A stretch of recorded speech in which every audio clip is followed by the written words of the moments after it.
यदि आप भी इंटर बोर्ड एग्जाम 2024 में सम्मिलित होने जा रहे हैं तो आपका एडमिट कार्ड सैद्धांतिक विषय जिस एडमिट कार्ड के आधार पर आप 1 फरवरी से एग्जाम देंगे वो एडमिट कार्ड आपका जारी कर दिया गया है। और एडमिट कार्ड पर तो आपका तो एक सिर्फ रोल नंबर रोल कोड आपका सभी जानकारी किस दिन किस विषय का एग्जाम है वो तो रहता ही है। उसके साथ साथ नीचे देखेंगे तो एडमिट कार्ड पर एक इंस्ट्रक्शन दिया रहता है कि परीक्षार्थियों के लिए आवश्यक निर्देश। उस निर्देश में वो सभी जानकारी रहता है कि एग्जाम सेंटर पर आपको कैसे जाना है, क्या क्या चीज लेकर जाना है, एग्जाम सेंटर पर ओएमआर शीट कॉपी का उत्तर कैसे लिखना है, सभी जानकारी उस निर्देश में दिया रहता है। अगर वो निर्देश आप नहीं पढ़ते हैं किसी भी तरह की मतलब मान लीजिए उसमें कोई भी इंस्ट्रक्शन दिया गया है कि ओएमआर शीट ऐसे भरना है, कॉपी में ये जानकारी भरना है, अगर आप नहीं भरते हैं तो आपका रिजल्ट अमान्य अर्थात कि इनवैलिड घोषित कर दिया जाता है। तभी के इस वीडियो के माध्यम से जो भी इंस्ट्रक्शन है आपके एडमिट कार्ड पे उन सभी इंस्ट्रक्शन को हम लोग बारीकी से समझेंगे और समझेंगे कि इस साल क्या बिहार बोर्ड नया नया रूल लागू किया है, एग्जाम सेंटर पर कैसे आपको जाना है, क्या क्या लेकर जाना है, अलाउ है। तो यहाँ पे देखिए इंटर बोर्ड एग्जाम का एडमिट कार्ड जारी कर दिया गया है और एडमिट कार्ड आप अपने स्कूल कॉलेज से प्राप्त कर सकते हैं, क्योंकि जो आपका एडमिट कार्ड मिलता है तो यहाँ पे आपका सभी जानकारी दिया रहता है। ठीक है, यहाँ पे आपका किस दिन किस विषय का एग्जाम है, यहाँ पे आपका फोटो सिग्नेचर वगैरह रहेगा।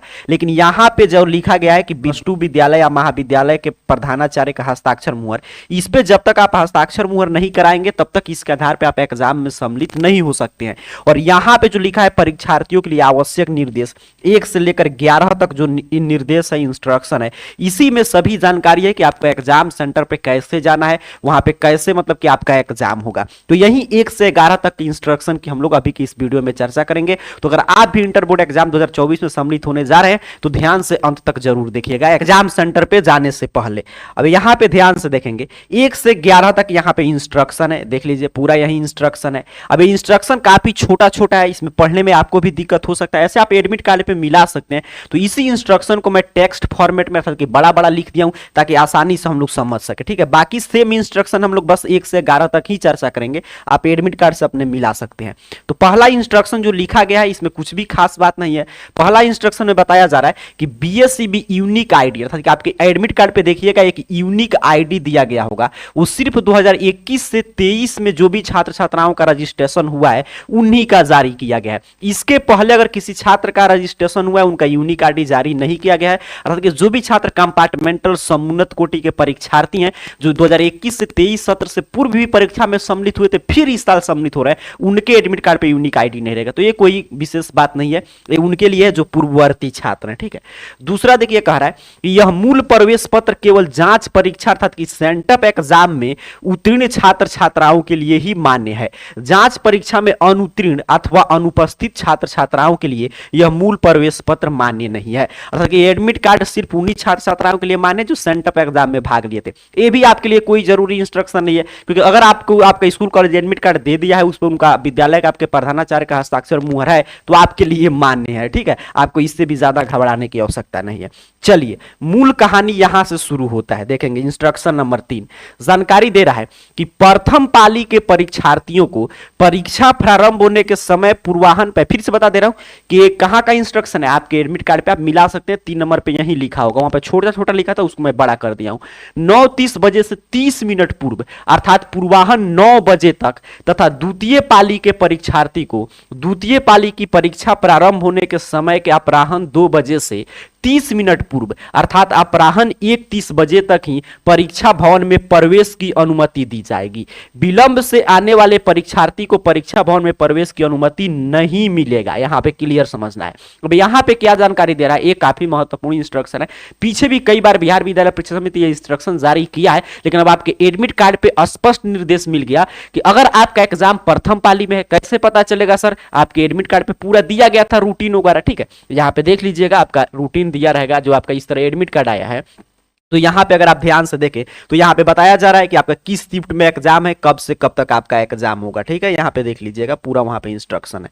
अब देखिए अगर आपका एग्जाम मान लीजिए प्रथम पाली में तो आपका एग्जाम 9:30 से शुरू होगा, बट आपको किसी भी हाल में 30 मिनट पहले अर्थात कि 9 बजे सेंटर में प्रवेश कर जाना है। और वहीं पे अगर आपका एग्जाम द्वितीय पाली में है तो आपका एग्जाम जो है 1-2 बजे से शुरू होगा और इससे 30 मिनट पहले अर्थात कि 1:30 तक आपको सेंटर में प्रवेश कर जाना है। तो तीसरा नंबर इंस्ट्रक्शन बता रहा है कि अगर आधा घंटा पहले आप सेंटर के अंदर, मतलब जो सेंटर का मेन गेट होगा वहां से अंदर आप नहीं प्रवेश करेंगे तो आप उसके बाद आप परीक्षा से वंचित रह सकते हैं, आपको फिर विशेष परीक्षा के माध्यम से परीक्षा में सम्मिलित होना पड़ेगा। तो आधा घंटा से पहले ही सेंटर पर पहुंचने का प्रयास कीजिएगा। ये काफी महत्वपूर्ण इंस्ट्रक्शन था। अब आपके एडमिट कार्ड का चौथा नंबर इंस्ट्रक्शन देखिए, काफी खतरनाक इंस्ट्रक्शन है। कह रहा है आपसे कि परीक्षा भवन में जूता मोजा पहनकर आना सर्वदा वर्जित है, अन्यथा परीक्षा भवन में प्रवेश की अनुमति नहीं मिलेगी। परीक्षा केंद्र में calculator, mobile phone, Bluetooth earphone या अन्य इलेक्ट्रॉनिक गैजेट आदि लाना, प्रयोग करना वर्जित है। परीक्षार्थी परीक्षा भवन में प्रवेश पत्र एवं पेन के अलावा कुछ भी नहीं ले जाएंगे और निर्दिष्ट स्थान सीट पर ही बैठेंगे। ये काफी महत्वपूर्ण इंस्ट्रक्शन है। कह रहा है कि परीक्षा में आपको जूता मोजा पहनकर नहीं जाना है, ठीक है।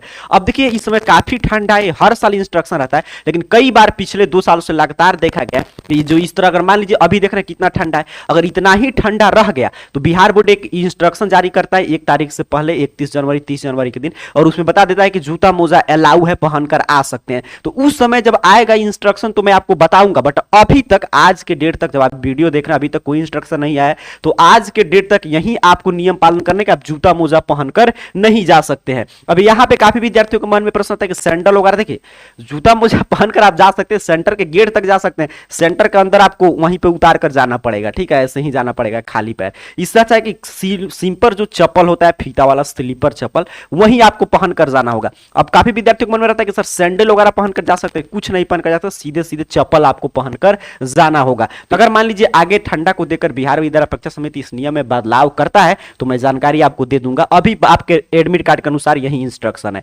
उसके साथ साथ देखिए स्पष्ट रूप से लिखा गया कि जूता मोजा पहनकर जाएंगे तो प्रवेश की अनुमति नहीं मिलेगा, और किसी भी तरह की इलेक्ट्रॉनिक गैजेट, जैसे देखिए calculator, mobile phone, Bluetooth earphone या कोई भी इलेक्ट्रॉनिक गैजेट लाना यहां पे परीक्षा में प्रयोग करना वर्जित है, ठीक है। अब यहां पे काफी विद्यार्थियों को मन में प्रश्न आता है कि घड़ी वगैरह जैसे वॉच होता है तो ये लेकर जाएंगे कि नहीं।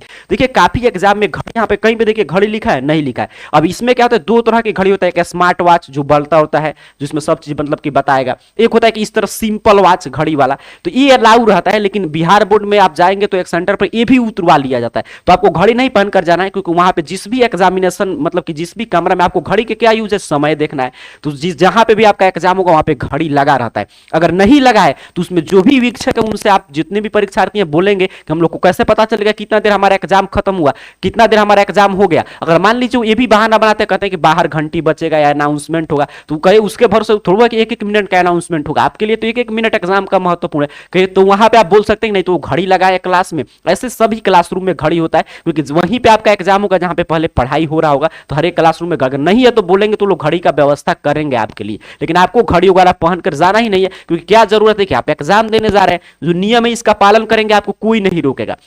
अगर आप इसके विरुद्ध कुछ भी कार्य कर रहे हैं तो झूठ मूठ के सेंटर के गेट पे आपसे बहसबाजी होगा, आपका माइंड थोड़ा इधर उधर डिस्टर्ब होगा, उससे कोई बेनिफिट होने नहीं जा रहा। तो आपको नहीं पहनकर जाना है कुछ भी, ठीक है, किसी भी तरह का इलेक्ट्रॉनिक गैजेट। और उसके साथ साथ स्पष्ट रूप से लिखा गया कि परीक्षा भवन में प्रवेश पत्र और पेन के अलावा कुछ भी नहीं ले जाएंगे, और जहां पे आपको वहां पे बताया जाएगा वहीं पे बैठेंगे, सिर्फ पेन और एडमिट कार्ड आपको लेकर जाना है। चलिए, इसलिए मैं बोला कि इंस्ट्रक्शन ध्यान से जरूर समझ लेना चाहिए। 5 नंबर इंस्ट्रक्शन देखिएगा, कह रहे परीक्षार्थी को प्रत्येक विषय की परीक्षा के लिए एक ओएमआर उत्तर पत्रक एवं एक उत्तर पुस्तिका मिलेगा, जिस पर परीक्षार्थी का विवरण अंकित रहेगा। परीक्षार्थी ओएमआर उत्तर पत्रक एवं उत्तर पुस्तिका प्राप्त करने के उपरांत जांच कर आश्वस्त हो लेंगे कि यह ओएमआर उत्तर पत्रक एवं उत्तर पुस्तिका उन्हीं की है। अतिरिक्त ओएमआर उत्तर पत्रक एवं उत्तर पुस्तिका नहीं दी जाएगी। यहां पे बताया जा रहा है कि आप जैसे ही सेंटर पे जाएंगे, जब एग्जाम का समय शुरू होगा तो आपको एक ही ओएमआर शीट मिलेगा और कॉपी मिलेगा, और उस ओएमआर शीट पे और कॉपी पे पूरा आपका फोटो, मतलब सब चीज, सारा जानकारी, आपका किस शिफ्ट में exam, roll number, roll code, सभी चीज प्री प्रिंटेड, मतलब पहले से छपाया रहेगा। तो जैसे ही मिलेगा तो पहले आपको उस पर कुछ नहीं लिखना है, पहले आपको मिलान कर लेना है कि यहाँ आप ही का उत्तर पुस्तिका और ओएमआर शीट है। उसके बाद उस पर आप कुछ भी लिखिए, और एक्स्ट्रा आपको ना कॉपी मिलेगा उसमें, यानी कि पेज, ऐसे पेज खत्म होगा नहीं, मतलब खत्म हो आप करते हैं मान लीजिए तो उसमें एक्स्ट्रा ना कॉपी मिलेगा। अब मान लीजिए ओएमआर शीट पे आप गलत कर दिए तो एक्स्ट्रा ओएमआर शीट भी नहीं मिलेगा, ठीक है। यहाँ पे यह इंस्ट्रक्शन यही था। कितना नंबर था? 5 नंबर है। सभी एडमिट कार्ड का इंस्ट्रक्शन है, एडमिट कार्ड से आप मिला सकते हैं। अब देखिए 6ठा नंबर इंस्ट्रक्शन काफी महत्वपूर्ण है। कह रहा है आपसे कि परीक्षार्थी द्वारा उत्तर पुस्तिका के कवर पृष्ठ मतलब जो ऊपर वाला पृष्ठ होगा उसके बाएं भाग में केवल विषय का नाम, उत्तर देने का माध्यम अंकित किया जाएगा और जिस सेट कोड का प्रश्न पत्र मिला है उस प्रश्न पत्र का सेट कोड को बॉक्स में अंकित करते हुए प्रश्न पत्र सेट कोड वाले गोलक को काले नीले बॉल पेन से भरा जाएगा या प्रगाढ़ किया जाएगा। उत्तर पुस्तिका के कवर पृष्ठ के दाहिने भाग में भी प्रश्न पत्र सेट कोड को बॉक्स में अंकित करते हुए प्रश्न पत्र सेट कोड वाले गोलक को भरा जाएगा, प्रगाढ़ किया जाएगा एवं निर्दिष्ट स्थान में प्रश्न पत्र क्रमांक अंकित करते हुए अपना पूरा नाम एवं विषय का नाम अंकित कर परीक्षार्थी द्वारा अपना पूर्ण हस्ताक्षर किया जाएगा। उत्तर पुस्तिका के कवर पेज के मध्य भाग में केवल परीक्षक के उपयोग के लिए है, अतः इस भाग में परीक्षार्थी द्वारा कुछ भी नहीं भरा जाएगा। OMR उत्तर पत्रक पर भी परीक्षार्थी द्वारा निर्दिष्ट स्थान में प्रश्न पत्र क्रमांक, परीक्षा केंद्र का नाम, अपना पूर्ण हस्ताक्षर तथा प्रश्न पत्र के सेट कोड को निर्दिष्ट बॉक्स में अंकित करते हुए प्रश्न पत्र सेट कोड वाले गोलक को काले नीले बॉल पेन से भरा जाएगा, प्रगाढ़ किया जाएगा। अब यहाँ पे क्या बता रहा है, ये बता रहा है कि आपको कॉपी और कैसे मतलब कि जो कॉपी मिलेगा उत्तर पुस्तिका और OMR सीट उस पर क्या क्या जानकारी आपको भरना है। ठीक है, तो वहां पे बता रहा है कि आपको कुछ भी एक्स्ट्रा नहीं भरना है। कॉपी जैसे ही आपको मिला तो कॉपी पे आपका सभी चीज प्री प्रिंटेड है, बस आपको विषय का कोड मतलब कि जो भी सब्जेक्ट आप देख रहे हैं तो उसमें ABCD से J तक प्रश्न पत्र का सेट कोड रहता है, वो कौन सा सेट मिला है और उस गोलक को भरिए। फिर आपका कौन सा मतलब कहां पे आपका सेंटर है, आपको अपना हस्ताक्षर करना है, बाकी जानकारी प्री प्रिंटेड है। अब यहां पे जो बताया जा रहा है ये लाइव कैसे आप इस नियम का पालन करके OMR सीट भरते हैं या कैसे हम लोग कॉपी लिखते हैं उत्तर पुस्तिका आपका मतलब कि सब्जेक्टिव प्रश्न का उत्तर, इसकी चर्चा हम लोग डिटेल में कर चुके हैं। जो बात कर रहा है मैं वहां पे पूरा डिटेल में समझाया हूं। तो उस वीडियो का लिंक मैं डिस्क्रिप्शन बॉक्स में समझ रहे हैं इस वीडियो के डिस्क्रिप्शन बॉक्स में दे दूंगा, वहां से देख लीजिएगा। या क्लास जब एक खत्म होगा वीडियो क्लास तो मेरे आसपास देखिएगा वीडियो का लिंक आएगा, उस पर क्लिक करके जरूर देख लीजिएगा। उसमें पूरा मैं लाइव दिखाया हूं कि इस साल किस रूप में आपका OMR सीट आएगा, कैसे कहां पे क्या जानकारी भरना है, वही बात यहां पे रिपीट हो रहा है। तो ठीक है, तो इसको डिटेल में समझने के लिए कॉपी में उत्तर कैसे लिखेंगे, OMR सीट कैसे भरेंगे, जब एक क्लास खत्म होगा तो देखिएगा मेरे इस साइड या इस साइड लिंक आएगा वीडियो का, वहां से क्लिक करके देख लीजिएगा। ठीक है, चलिए आगे बढ़ जाते हैं। अगला इंस्ट्रक्शन 7 नंबर कह रहा है आपसे कि यदि उत्तर पुस्तिका में रफ कार्य करने की आवश्यकता हो तो परीक्षार्थी उत्तर पुस्तिका के अंतिम पृष्ठ पर रफ कार्य कर सकते हैं, परंतु परीक्षा उपरांत परीक्षार्थी द्वारा उस रफ कार्य को काट अर्थात कि क्रॉस कर देना अनिवार्य होगा। मतलब मान लीजिए आपको किसी विषय में रफ करना है तो जो उत्तर पुस्तिका जैसे OMR सीट पे ऑब्जेक्टिव का भी रफ करना है या सब्जेक्टिव का, उससे कोई मतलब नहीं, बट इस तरह जो आपको उत्तर पुस्तिका मिलेगा तो इसका जो अंतिम भाग, ये तो कवर पृष्ठ हो गया, इस पर आपका सारा जानकारी रहेगा। ये अंतिम जो पृष्ठ है इस पर रफ लिखकर आप रफ कार्य करेंगे और अंत में इसको ऐसे क्रॉस कर दीजिएगा, काट दीजिएगा।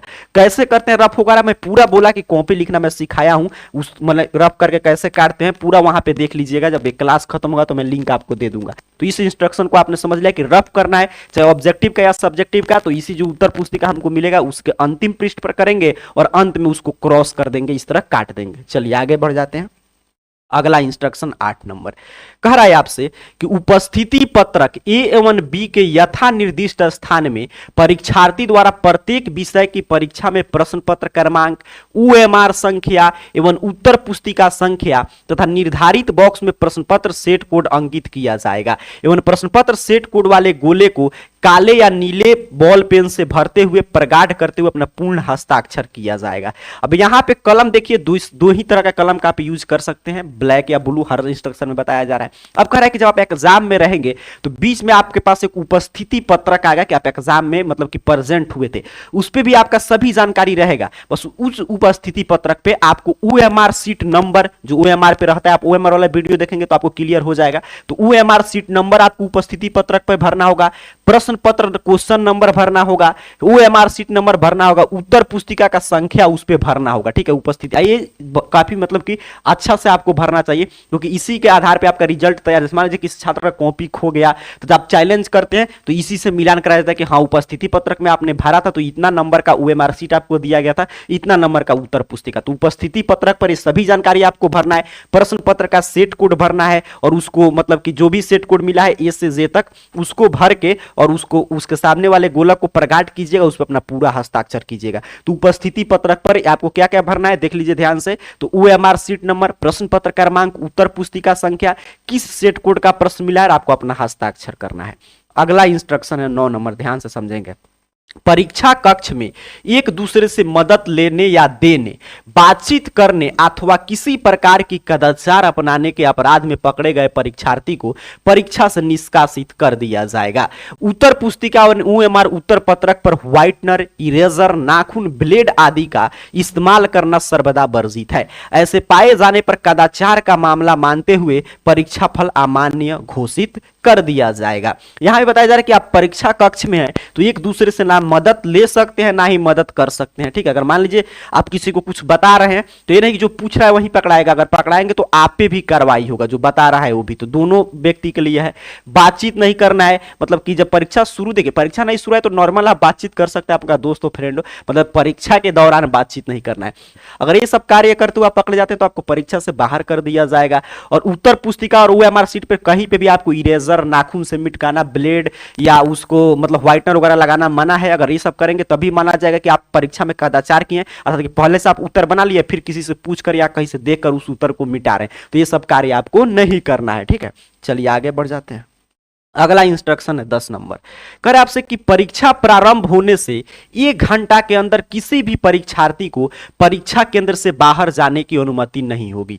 वीक्षक को समर्पित ओएमआर उत्तर पत्रक एवं उत्तर पुस्तिका परीक्षार्थी को पुनः नहीं लौटाई जाएगी। यहां पे क्या करें कि जब एग्जाम शुरू होगा तो शुरू होने से 1 घंटा, देखिए जब एग्जाम शुरू होगा तो सबसे पहले आपको ओएमआर अर्थात कि ऑब्जेक्टिव प्रश्न बनाना है, फिर सब्जेक्टिव प्रश्न बनाना है। तो जब तक आप ऑब्जेक्टिव प्रश्न बना लेंगे अर्थात कि 1 से 1.5 घंटा में ऑब्जेक्टिव प्रश्न बनाएंगे आप, सबसे पहले तो ऑब्जेक्टिव ही आपको सॉल्व करना है, क्योंकि नहीं तो पहले ओएमआर शीट जमा हो जाता है। मैं कई बार बता चुका हूं, काफी विद्यार्थी गलती करते हैं, पहले सब्जेक्टिव का उत्तर लिखते हैं, अभी तो आप एक भी ऑब्जेक्टिव नहीं बनाएंगे वो लोग आपसे ओएमआर शीट ले लेंगे। इसलिए पहले ऑब्जेक्टिव बनाइएगा फिर सब्जेक्टिव।